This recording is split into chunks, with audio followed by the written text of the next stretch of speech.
Welcome to Your Future, Your Way, where we explore the many ways to reach your academic and professional goals. Whether you are a recent grad, considering career advancement, or even changing careers, this podcast is for you. My name is Alyssa Olick, Director of Professional Degrees and Certificates, which is part of the professional programs at the University of Wisconsin-Madison. The professional programs portfolio includes 80-plus professional master's degree and certificate programs, as well as over 100 non-credit offerings that cover a range of topics from business to healthcare to education.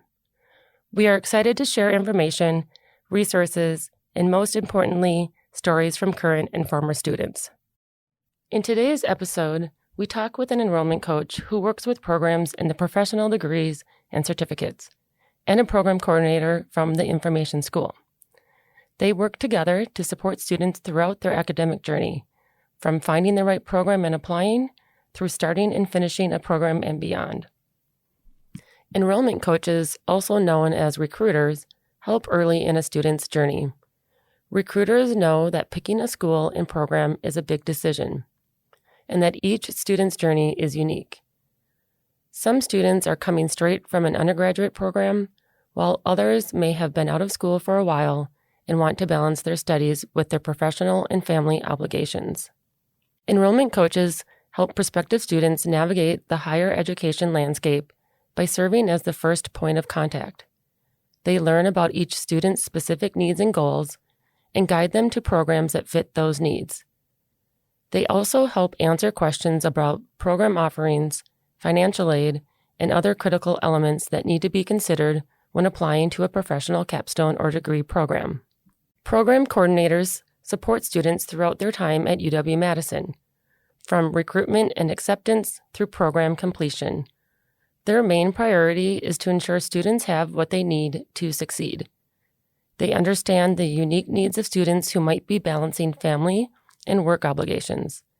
Not only do program coordinators know the nuts and bolts of program specifics, but they help students with advising, provide career services, and share a wide variety of campus and industry-specific resources.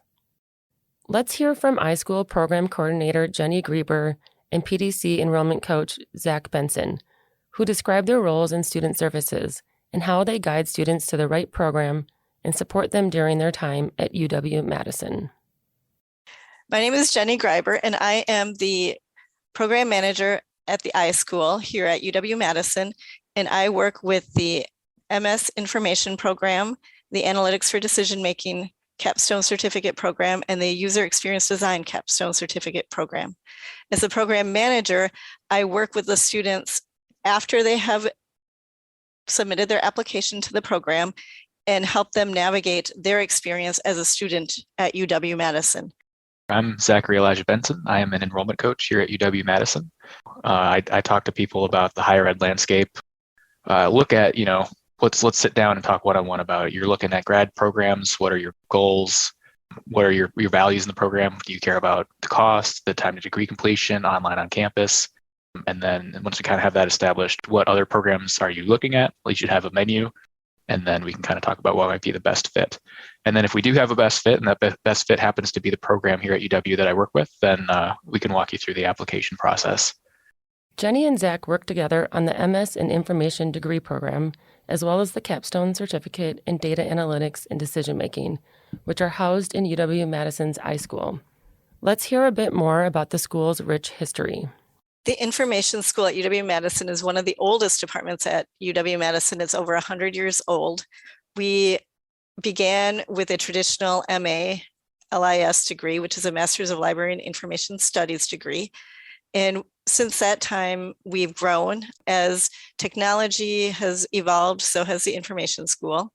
We have programs that range from a new bachelor's degree program that's going to begin in fall 2022, all the way through PhD programs. So we have a Master's of Science an information degree. We have a Master's of Arts in Library Science. We have PhD programs. We have graduate certificates for students who are not quite ready to earn a full master's degree. We have the User Experience Design Capstone Certificate, which is 10 graduate credits, and also the Analytics for Decision Making Capstone Certificate, which is a graduate certificate that is for students who might need more skills or are looking to go back to graduate school but do not want to commit to the full degree yet. We'll be right back after this short break.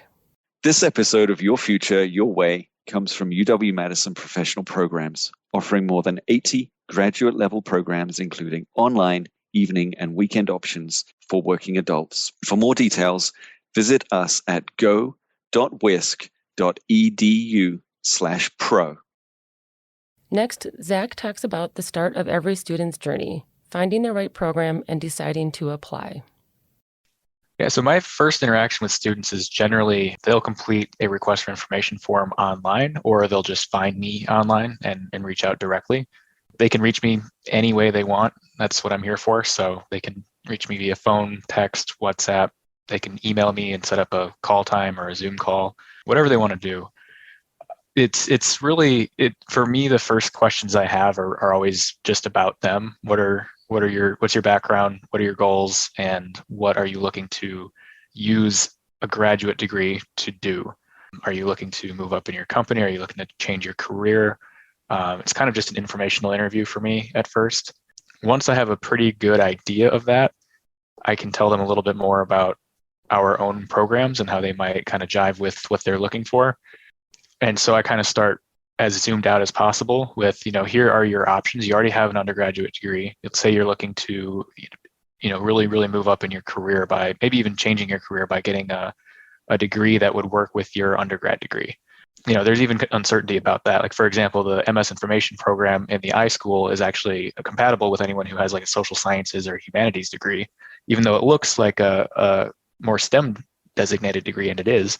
So that's kind of unique that way. So if there's someone who, let's say, did sociology for their undergrad and goes, hey, the job market's not quite what I wanted.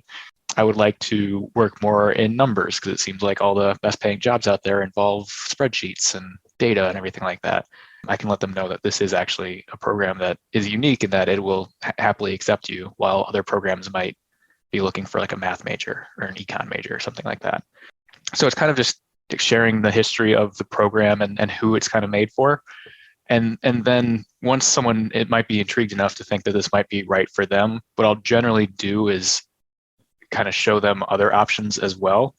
I don't want them just to have tunnel vision. Like, higher ed is so huge that if you focus in on one program, you might miss some great options out your peripheral vision there. So I think that, the first stage is just kind of program research. So do your own research, and then let's meet up again and you can ask me more specific questions, maybe to compare this program to our program.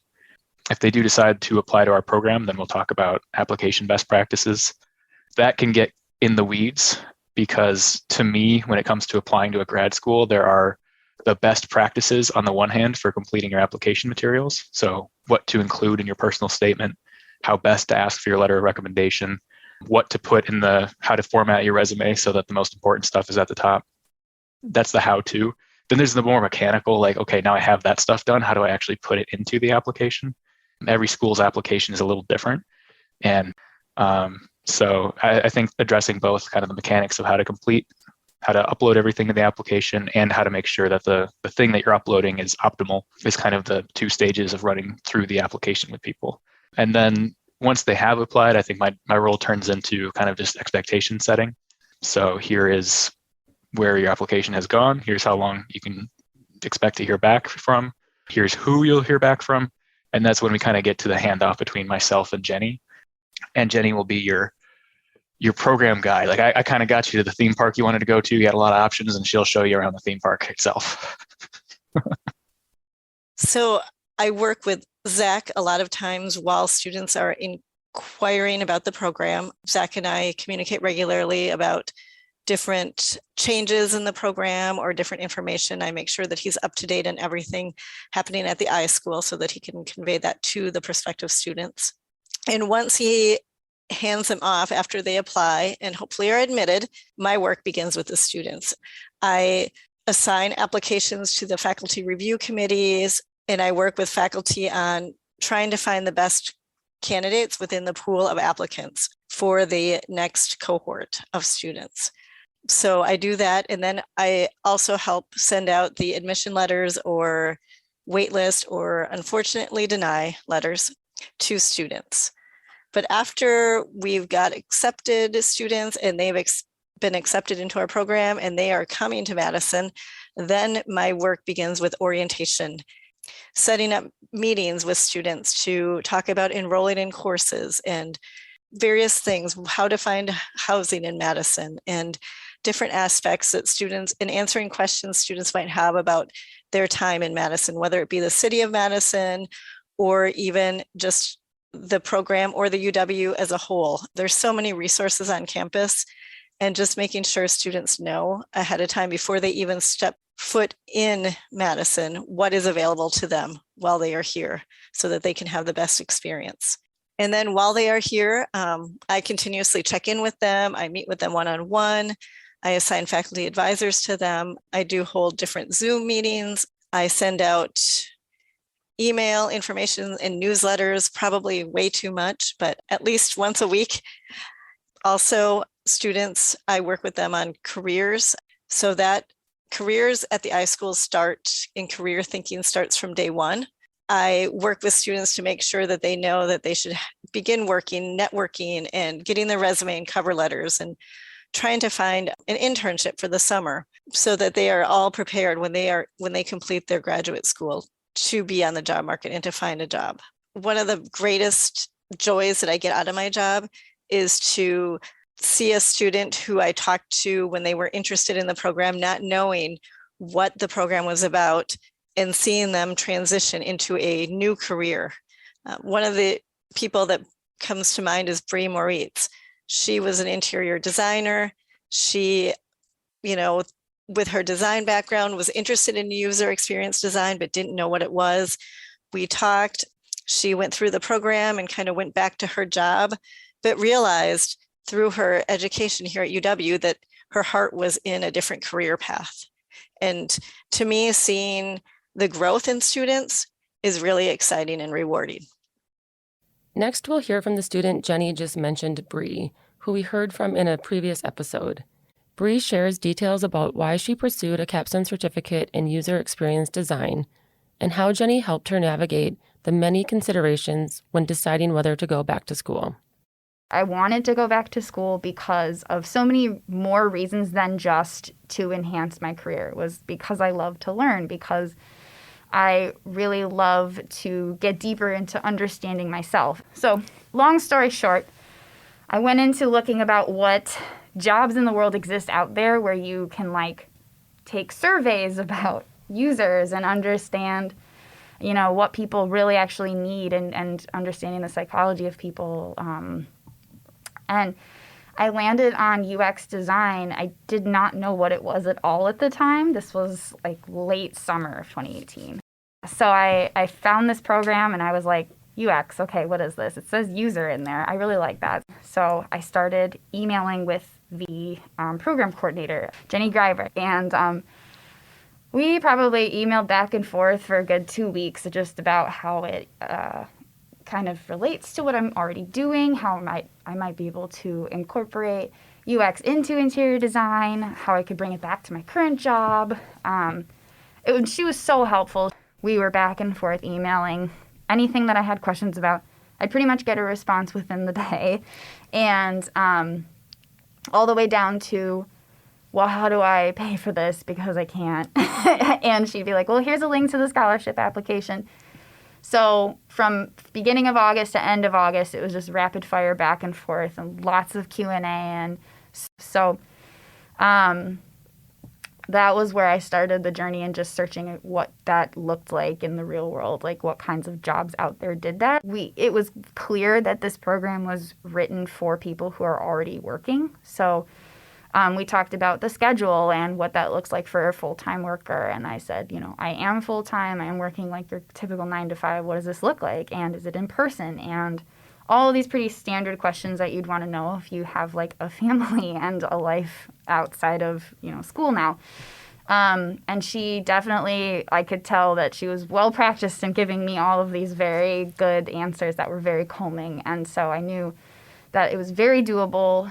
I felt much more excited than I did nervous. And more hopeful finally, because I had some answers and some conclusions finally for where I was going to go with my whole career since it just started. So I was really glad that it happened at the speed that it did, to be honest. And then by end of August, I'd gotten that scholarship and enrolled to start, I think it was the first week of September. So the story unfolds where I find that I passionately loved UX after getting out of there. And I sort of pursued the official job hunt into UX-related work, whether that was in a job that had the job title of UX designer or whether that was freelancing and helping others with their projects get started. And oh my gosh, I love it. It's so much fun. We want to thank Bree for sharing details about how Jenny helped ease her fears about going back to school, which ultimately led to finding a fulfilling career in UX design. And a big thank you to colleagues Jenny and Zach for sharing information about their roles in student services.